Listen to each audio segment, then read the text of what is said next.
Não discuta, por Samuel Brangle. 2 Timóteo 2:24. O servo do Senhor não deve contender. Ao buscar levar uma vida santa e sem culpa, fui ajudado em certo ponto pelo conselho de 2 homens e pelo exemplo de outros 2. Alguns anos atrás, em Boston, participei de uma noite inteira de oração. Foi uma época abençoada e dezenas de pessoas buscaram a bênção de um coração limpo naquela noite. As escrituras foram lidas, muitas orações foram feitas, muitos cânticos foram cantados, muitos testemunhos e exortações foram dados. De todas as muitas coisas excelentes ditas naquela noite, há apenas uma de que me lembro agora, que ficou gravada em minha memória para nunca mais ser esquecida. Pouco antes do encerramento da reunião, o comissário Dowdle, falando aos que haviam passado pelo formulário penitente, disse: "Lembrem-se, se quiserem manter um coração limpo, não discuta." Havia 20 anos de santidade prática por trás daquele conselho, e ele caiu em meus ouvidos como a voz de Deus. Paulo de Tarso, ao escrever ao jovem Timóteo, abriu seu coração para aquele que ele amava como um filho do Evangelho. Ele procurou instruí-lo plenamente na verdade para que, por um lado, Timóteo pudesse escapar de todas as ciladas do diabo e andar em santo triunfo e comunhão com Deus, e assim salvar a si mesmo, e por outro lado, estar perfeitamente instruído, 2 Timóteo 3,17, para instruir e treinar outros homens e para salvá-los. Entre outras palavras sinceras, estas me impressionaram profundamente. Traze estas coisas à memória, ordenando-lhes diante do Senhor que não tenham contendas de palavras que para nada aproveitam e são para a perversão dos ouvintes. Entendo que Paulo quer dizer com isso que, em vez de discutir com as pessoas e assim perder tempo e talvez temperamento, devemos ir direto ao coração delas e fazer o possível para ganhá-las para Cristo, convertê-las e santificá-las. Novamente ele diz: "Mas evite perguntas tolas e incultas, sabendo que elas causam conflitos de gênero." E o servo do Senhor não deve se esforçar, mas ser manso para com todos, apto para ensinar, paciente com mansidão, instruindo os que se opõem. 2 Timóteo capítulo 2, versículos 23 a 25. Claramente, o apóstolo considerou este conselho importante, pois ele o repete por escrito a Tito. Tito capítulo 3, verso 9. Evite perguntas tolas, genealogias, contendas e disputas sobre a lei, pois são inúteis e vãs. Tenho certeza de que Paulo está certo nisso. É preciso fogo para acender o fogo e é preciso amor para acender o amor. A lógica fria não fará um titã amar Jesus. E é somente aquele que ama que é nascido de Deus. 1 João 4, verso 7. Marquis de Rente.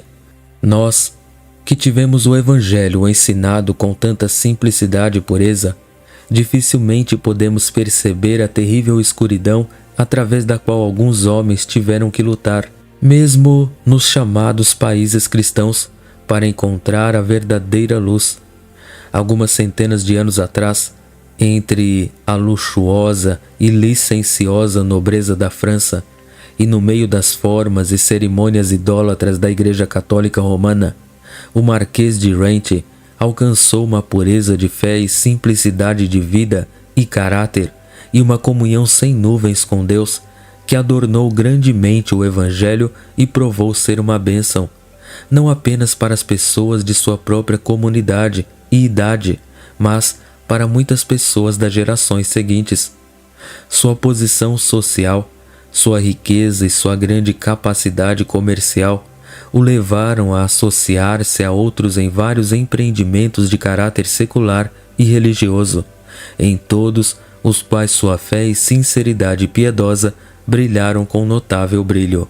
Ao ler sua vida há alguns anos, fiquei impressionado com sua grande humildade, sua simpatia pelos pobres e ignorantes e seus esforços zelosos e abnegados para instruí-los e salvá-los, sua diligência e fervor em oração e louvor, e seu constante, faminto e sedento de toda a plenitude de Deus. Mas o que me impressionou tanto, ou mais do que todo o resto, foi a maneira como ele evitava todo argumento de qualquer natureza por medo de ofender o Espírito Santo e extinguir a luz em sua alma. Sempre que assuntos de natureza comercial ou religiosa estavam sendo discutidos, ele refletia cuidadosamente sobre o assunto e então expressava seus pontos de vista e as razões nas quais os baseava, clara, completa e silenciosamente, após o que, por mais acalorada que a discussão pudesse se tornar, ele recusava para ser arrastado para qualquer outro debate. Sua maneira calma e pacífica, somada às suas declarações claras, dava grande força aos seus conselhos. Mas, se seus pontos de vista foram aceitos ou rejeitados, ele sempre procurava seus oponentes depois e dizia-lhes que, ao expressar sentimentos contrários aos seus, agia sem intenção de se opor a eles pessoalmente, mas simplesmente de declarar o que lhe parecia ser a verdade. Nisso ele me parece ter sido modelado de perto pela mansidão e benignidade de Cristo, conforme 2 Coríntios 10, verso 1. E seu exemplo me encorajou a seguir um curso semelhante e assim manter a unidade do Espírito no vínculo da paz, Efésios 4:3, quando de outra forma eu teria sido levado a contendas e disputas que teriam nublado minha alma e destruído minha paz, mesmo se o Espírito Santo não tivesse sido totalmente expulso de meu coração. Jesus. Os inimigos de Jesus estavam constantemente tentando enredá-lo em suas palavras e envolvê-lo em argumentos, mas ele sempre mudou o assunto de forma a confundir seus inimigos e tirar todo argumento de suas bocas. Eles vieram a ele um dia, Mateus 22, e perguntaram se era lícito pagar tributo a César ou não. Sem qualquer discussão, ele pediu uma moeda. Ele então perguntou de quem era a imagem na moeda. De César, responderam eles. Dai a César o que é de César e a Deus o que é de Deus, disse Jesus. Novamente, eles trouxeram a ele uma mulher apanhada em adultério. Seu coração amoroso foi tocado de compaixão pela pobre pecadora, mas, em vez de discutir com seus captores se ela deveria ser apedrejada ou não, ele simplesmente disse: aquele que dentre vós está sem pecado, seja o primeiro que atire pedra contra ela. João 8, verso 7. E toda a multidão de hipócritas ficou tão convencida e perplexa com sua simplicidade que escapou um a um até que a pecadora ficou sozinha com seu Salvador. E assim, em todos os evangelhos, não consigo encontrar Jesus envolvido em discussões, e seu exemplo é de infinita importância para nós. É natural para a mente carnal ressentir-se da oposição, mas devemos ter mente espiritual. Por natureza, somos orgulhosos de nossas pessoas e vaidosos de nossas opiniões, e estávamos prontos para resistir com firmeza àquele que se coloca contra nós ou nossos princípios. Nosso objetivo imediatamente é subjugá-lo, pela força do argumento ou pela força das armas, mas de alguma forma subjugá-lo. Somos impacientes com as contradições e apressados em julgar os motivos dos homens e condenar todos os que não concordam conosco. E então, tendemos a chamar nossa pressa e impaciência de zelo pela verdade, quando na verdade, muitas vezes é um zelo impulsivo, cruel e irracional por nossa própria maneira de pensar. Estou fortemente inclinado a acreditar que este é um dos últimos frutos da mente carnal que a graça sempre subjuga.